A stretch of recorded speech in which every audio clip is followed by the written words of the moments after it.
بسم اللہ الرحمن الرحیم۔ السلام علیکم۔ سوال: جنت میں کتنے دریا ہیں؟ جواب: جنت میں 4 دریا ہیں۔ سوال: انسان کے بعد دنیا کی ذہین ترین مخلوق کون سی ہے؟ جواب: مکڑی، ڈولفن اور بندر۔ سوال: خانہ کعبہ پر غلاف چڑھانے کے لیے کتنا کپڑا درکار ہوتا ہے؟ جواب: 1000 گز کپڑا۔ سوال: سب سے پہلا حمام کس نے بنوایا تھا؟ جواب: حضرت آدم علیہ السلام نے۔ سوال: اصحاب کہف کے ساتھ کون سا جانور تھا؟ جواب: کتا تھا۔ سوال: وہ جن جو انسان کے ساتھ رہتے ہیں ان کو کیا کہتے ہیں؟ جواب: وہ جن جو انسان کے ساتھ رہتے ہیں ان کو عامر کہتے ہیں۔ سوال: حضرت سلیمان علیہ السلام کس نبی کے بیٹے تھے؟ جواب: حضرت سلیمان علیہ السلام حضرت داؤد علیہ السلام کے بیٹے تھے۔ سوال: حضرت نوح علیہ السلام کی کشتی کتنے عرصے میں تیار ہوئی تھی؟ جواب: 2 سال میں تیار ہوئی تھی۔ سوال: حضرت محمد صلی اللہ علیہ وآلہ وسلم نے کس موقع پر تمام انبیاء کی امامت کی تھی؟ جواب: معراج کے موقع پر۔ سوال: سب سے پہلے اللہ اکبر کس نے کہا تھا؟ جواب: حضرت ابراہیم علیہ السلام نے۔ سوال: سب سے پہلے سبحان اللہ کس نے کہا تھا اور کیوں کہا تھا؟ جواب: حضرت آدم علیہ السلام نے جب ان میں روح پھونکی گئی تھی۔ سوال: سب سے پہلے کس نبی نے مسواک کی تھی؟ جواب: حضرت ابراہیم علیہ السلام نے۔ سوال: جنت میں اللہ کن لڑکیوں کی شادی حور عین مرد سے کریں گے؟ ناظرین، اس کا جواب ہے جن عورتوں نے دنیا میں شادی نہیں کی ان کو جنت میں اختیار دیا جائے گا کہ جس آدمی کو وہ پسند کریں ان سے ان کی شادی کر دی جائے گی، اور اگر وہ کسی کو پسند نہ کریں تو حور عین میں مرد پیدا کریں گے اور اللہ میاں ان سے ان کی شادی کروائیں گے۔ سوال: وہ کون سے نبی ہیں جن کے والد، بیٹا، نانا اور دادا سبھی نبی تھے؟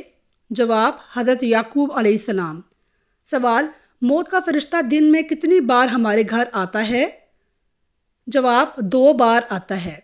سوال: دنیا میں سب سے زیادہ پڑھی جانے والی کتاب کون سی ہے؟ جواب: قرآن پاک ہے۔ سوال: عشرہ مبشرہ سے کیا مراد ہے اور ان کے کیا نام ہیں؟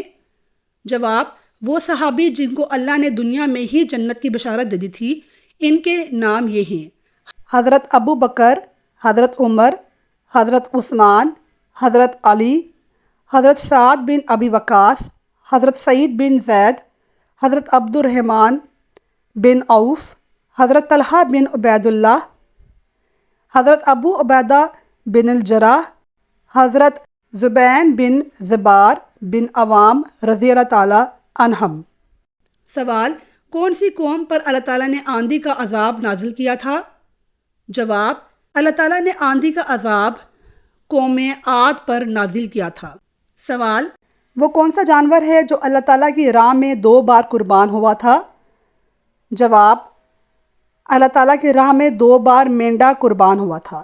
سوال: وہ کون سے صحابی ہیں جن کو جنابت یا ناپاکی کی حالت میں مسجد میں آنے کی اجازت تھی؟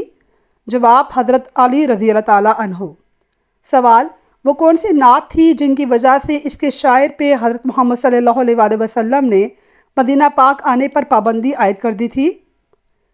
جواب: حضرت مولانا جامی رحمۃ اللہ علیہ جب حج کے لیے تشریف لے گئے تو ان کا ارادہ تھا کہ جب وہ مدینہ منورہ جائیں گے تو روضہ اقدس پہ کھڑے ہو کر اپنی لکھی ہوئی نعت پڑھیں گے۔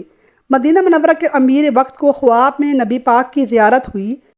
آپ صلی اللہ علیہ وآلہ وسلم نے ارشاد فرمایا کہ مولانا جامی رحمۃ اللہ علیہ کو مدینہ منورہ میں آنے سے روکا جائے۔ مدینہ طیبہ اور مکہ مکرمہ کے امیر نے اعلان کیا کہ مولانا پر مدینہ میں پابندی ہے۔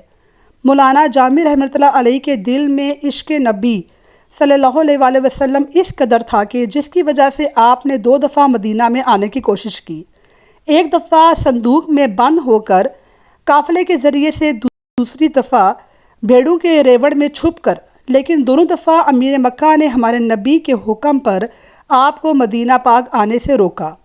تیسری بار بھی جب حضرت مولانا نے کوشش کی تو پھر امیر مکہ کو ہمارے نبی کی زیارت ہوئی اور انہوں نے کہا کہ جامی رحمۃ اللہ علیہ کو میرے روزے پر بالکل نہ آنے دیا جائے۔ اس وجہ سے امیر مکہ نے مولانا صاحب کو گرفتار کر لیا، جس پر نبی کریم صلی اللہ علیہ وسلم نے امیر مکہ کو حکم دیا کہ ان کو رہائی دی جائے۔ ہمارے نبی حضرت محمد صلی اللہ علیہ وسلم نے فرمایا کہ وہ کوئی مجرم نہیں ہیں، بلکہ ہم اس لیے ان کو روزے اقدس پہ روکتے رہے کہ اگر یہ مدینہ پاک پہنچتے اور ہم میرے روزے اقدس پر وہ نعت پڑھ لیتے جو انہوں نے خاص میرے لیے لکھی ہے، تو وہ نعت سن کر اپنی قبر سے نکل کے مجھے ان سے عزت سے مصافحہ کرنا پڑتا۔ یہ سن کر امیر مکہ نے جامی رحمۃ اللہ علیہ کو جیل سے رہائی دی اور ان کو بہت عزت کے ساتھ اپنے پاس بلایا اور ان سے پوچھا کہ وہ کون سی نعت ہے جو وہ نبی پاک کے روزہ اقدس پر جا کر پڑھنے چاہتے تھے۔ یہ سن کے جامع رحمۃ اللہ علیہ نے روتے ہوئے اپنے نعتیہ کلمات سنائے، جن کا ترجمہ یہ ہے: یا رسول اللہ، آپ کی جدائی میں میرا جسم بیکار اور جان پارا پارا ہو گئی ہے۔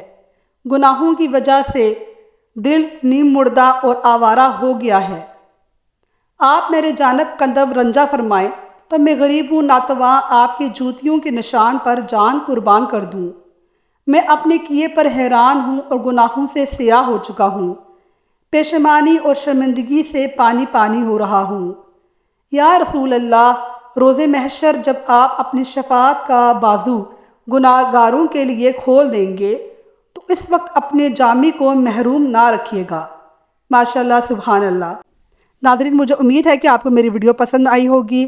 میری ویڈیو کو لائک کیجیے اور میرے چینل کو سبسکرائب کیجیے۔ اپنی دعاؤں میں یاد رکھیے گا۔ اللہ حافظ۔